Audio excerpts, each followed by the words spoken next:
आपका बहुत बहुत शुक्रिया, थैंक यू वेरी मच। और आशीष जी आपका भी बहुत बहुत शुक्रिया, थैंक यू वेरी मच, आज आपने समय निकाला। मनीष जी, पहले तो मैं आपसे सिंपल सा एक मेरा बेसिक सा क्वेश्चन है कि बजट से इस बार आपको क्या बहुत ज़्यादा लगता है कि आएगा, और अभी मार्केट उस पर रिएक्शन नहीं दे के बैठा, उस पर रिएक्शन अभी आया नहीं है, वो आएगा बाद में। देखिए, आई थिंक केपेक्स को लेकर के थोड़ा सा पॉजिटिव सरप्राइज आ सकता है।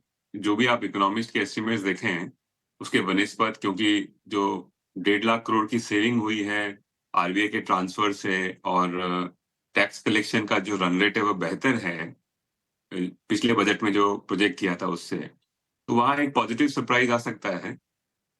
फिस्कल डेफिसिट में भी इक्विटी मार्केट में जनरल व्यू है, स्ट्रैटेजिस्ट के जो नोट्स आप देखेंगे तो वहां पे वो 5.1% फिस्कल डेफिसिट की बात कर रहे हैं। वहां पे भी थोड़ा सा पॉजिटिव सरप्राइज बॉन्ड के लिए आ सकता है कि वो 5.1 की जगह 5% पे हो। ऐसे ही बॉन्ड मार्केट के अंदर डिमांड सप्लाई काफी बॉयंट कंडीशन में है और काफी डिमांड है, तो मेरे ख्याल से बॉन्ड मार्केट के लिए खास करके एक पॉजिटिव सरप्राइज आ सकता है। तो मेरा ख्याल है कि by the end of the day शायद रेट्स नीचे सेटल होंगे। तो ये दो चीजें हैं। तीसरी, जो एक बड़ा फियर हमेशा रहता है कैपिटल गेन टैक्स को लेकर के, I mean I don't think market का एक्सपेक्टेशन है कि कैपिटल गेन टैक्स आएगा, बट कुछ तरीके से अगर एफएनओ वाली इनकम स्पेकुलेटिव इनकम जैसे ही हो, तो अभी ऑलरेडी वो मार्केट के अंदर प्राइस्ड इन है, उसको इंडाइसेस में प्राइस करना बहुत मुश्किल है, बट जनरली वो फियर गेज के अंदर प्राइस्ड इन है, तो वो मेरे ख्याल से आ सकता है। नया पॉइंट जो है हम देख रहे हैं कि बॉन्ड मार्केट्स के लिए एक पॉजिटिव सरप्राइज ज़रूर आएगा। सुबह से ही हमारे एक्सपर्ट्स अलग अलग थीम्स भी बता रहे हैं, पर जो एफएनओ को लेकर जो चिंताएं हैं, ऐसा मनीष जी का मानना है कि थोड़ी सी इंडेक्स के अलावा अगर हम देखें तो फेयर इंडेक्स में फिलहाल वो प्राइस इन दिख रही है। पर आशीष जी बहुत बहुत स्वागत है आपका भी। आपसे समझना चाहेंगे कि बजट को लेकर आपकी क्या एक्सपेक्टेशंस हैं, और ख़ास तौर से कोई ऐसा सेक्टर है जहाँ पे आप कोई बड़ी अनाउंसमेंट की उम्मीद कर रहे हैं। अच्छा, शायद आशीष जी से हमारा संपर्क फिलहाल टूट चुका है। पर मनीष जी, एक और थीम जिसकी चर्चा हो रही है वो है इंश्योरेंस सेक्टर, और हम अभी कुछ एक मैनेजमेंट से भी चर्चा कर रहे थे और उनका मानना था कि इंश्योरेंस को लेकर कुछ बड़े बदलाव होने चाहिए। क्या आपकी भी नज़र है इस सेक्टर में, और क्या यहाँ पे कोई अनाउंसमेंट्स की उम्मीद है? नहीं, कुछ ही देर पहले निकुंज से बात हो रही थी इसी बात बारे में, और उन्होंने अपनी चार खबरों में से एक खबर ये बताई थी कि जनरल इंश्योरेंस को भी एक एक्सेस दी जाएगी कि वो लाइफ इंश्योरेंस कर सकें। लाइफ इंश्योरेंस को दी जाएगी कि जनरल इंश्योरेंस कर सकें। जनरली इंडिया के अंदर मेडिकल इंश्योरेंस, जनरल इंश्योरेंस का पेनिट्रेशन अभी भी बहुत वीक है, तो मेरे ख्याल से एक्सेस इंप्रूव होगा। और उस संबंध में कई बातें मार्केट के अंदर दिल्ली में कई टाइम से बात हो रही है, तो मुझे लगता है कि एक जो जनरल फ्रेमवर्क है इंश्योरेंस का, और जिस किस तरह की कंपनियां वो कर सकती हैं, उससे रिलेटेड कुछ चेंजेस आ सकते हैं। एज सच एक्चुअली क्या है कि अब बहुत बिग बैंग रिफॉर्म्स का स्पेस इंडिया में नहीं है। कल भी जैसे चीफ इकोनॉमिक एडवाइजर ने बोला कि इंक्रीमेंटली सब नट्स एंड बोल्ट्स वाली बातें की जाएंगी, जो उसको आप बहुत ज्यादा प्रोपेगेंडा उसका नहीं कर सकते, लेकिन वो उसको इंक्रीमेंटली इंप्रूव करना पड़ेगा देश में, क्योंकि जो बड़े बिग बैंग रिफॉर्म जिसको बोलते हैं वो ऑलरेडी हो चुके हैं। तो अब छोटी छोटी चीजें अब बजट के अंदर आप देखेंगी जो बहुत एक्साइटेड नहीं लगेंगी, लेकिन वो गवर्नेंस के पॉइंट ऑफ व्यू से काफी काफी इंपॉर्टेंट रहेगी। डन। मनीष जी, फिर एक चीज़ मेरे को और बताइए, बस थोड़ा सा आपसे मैं क्लैरिटी चाहता हूँ। ये जो रेलवे, डिफेंस, इन सब को लेकर ना आप पिछले 2-3 साल से ही बहुत ज़ोर से ये शेयर चले भी हैं और इनकी थीम भी बहुत ज़ोर से है। अच्छा, ये तो सभी लोग जानते हैं कि ये लंबी थीम है, इसमें भी कोई दो राय नहीं है, तो बने रहे वो उसमें, या फिर एक राउंड का प्रॉफिट बुक करना समझदारी है? सर, 300-300% का रिटर्न है। सी दो चीजें हैं। तो बजट के पॉइंट ऑफ व्यू से मेरे ख्याल से, क्योंकि वो जो बाउंटी है 1.5-2 लाख करोड़ की, बहुत बड़ा एलोकेशन डिफेंस में भी जाएगा, क्योंकि पिछले 2-3 सालों से और खास करके इस साल का इंटरिम बजट में डिफेंस का एलोकेशन एक्चुअली पिछले साल से भी कम हुआ था। परसेंटेज ऑफ जीडीपी के पॉइंट ऑफ व्यू से बोल रहा हूँ, मेरे ख्याल से वो बढ़ेगा। तो अगर सिर्फ बजट एक इवेंट आपके पोर्टफोलियो को ड्राइव कर रहा है, तो आई थिंक वहां पे एक पॉजिटिव सरप्राइज आएगा कि डिफेंस स्पेंडिंग बढ़ी है।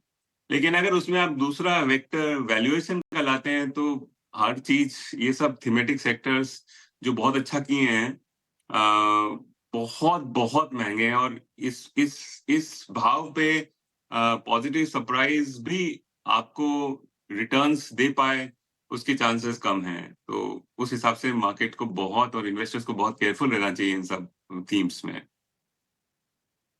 जी, रेलवे और डिफेंस की तो बात हो गई, पर PSU pack as a whole उसने काफ़ी अच्छा प्रदर्शन किया है। अच्छा, कुछ एक ब्रोकरेजेस ऐसा भी मान रहे हैं कि जो इनका डाइवेस्टमेंट का टारगेट है, क्योंकि अभी तक उतना जो गवर्नमेंट है मीट ही नहीं कर पाई है, जो उन्होंने इंटरिम बजट में अनाउंस किया था, वो अभी शुरुआत ही नहीं हुई है उस चीज़ की। तो क्या हो सकता है वहाँ पे थोड़ी से अपने टारगेट्स वो टेपर डाउन करें।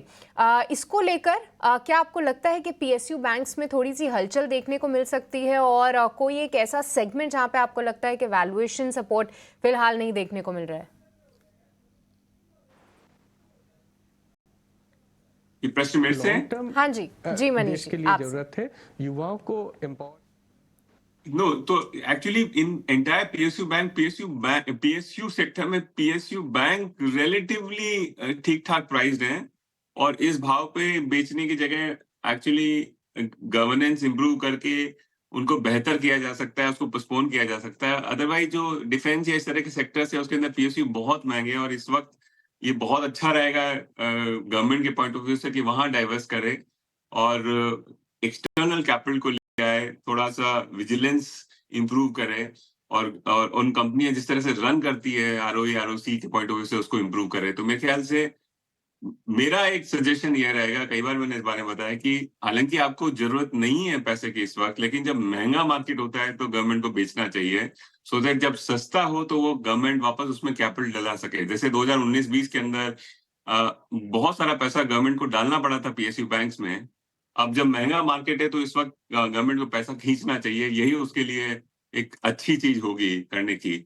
जो दूसरे तरह के जो एसेट्स, इंफ्रास्ट्रक्चर एसेट्स बेचने का काम था, वो भी पिछले 3 सालों में कुछ हुआ नहीं है।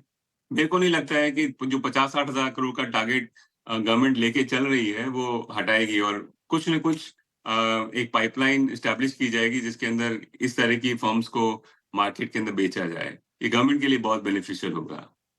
मनीष भाई, आपसे और भी बहुत सारी बातें करनी है, लेकिन एक काम करते हैं, जरा आशीष जी भी हमारे साथ आ गए, एक टेक उनसे भी ले लेते हैं, फिर ब्रेक भी लेंगे और फिर हम बजट की स्पीच भी सुनेंगे।